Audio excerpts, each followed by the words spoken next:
In this video, we're trying to find between what two consecutive whole numbers would the square root of 207 fall. Now, the square root of 207, that's not going to yield a perfect square. It's going to be some decimal, some in-between number. So we want to figure out which two consecutive whole numbers it's going to fall between.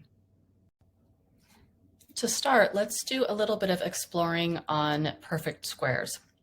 So for example, I know that the square root of 169 is 13. The reason why is 13 times 13 is 169. So our square root that we're looking at, 207, is bigger than this. So let's keep going. What about 14 times 14? Well, 14 times 14 is 196. So we know that the square root of 196 would be 14. We're getting closer. We're getting pretty close to 207, but we're not quite there. Let's look at 15 times 15. 15 times 15 is 225. So another way we could say that is the square root of 225 is 15.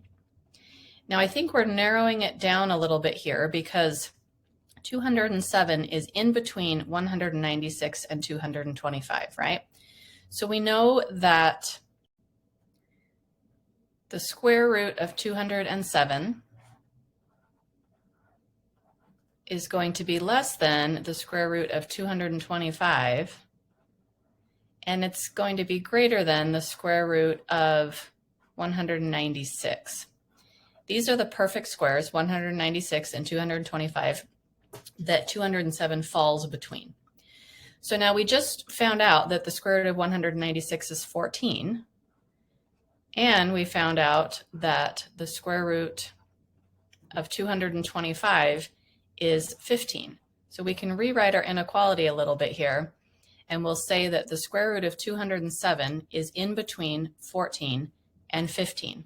Now these are consecutive numbers, 14 and 15, so we know that the square root of 207 is in between 14 and 15.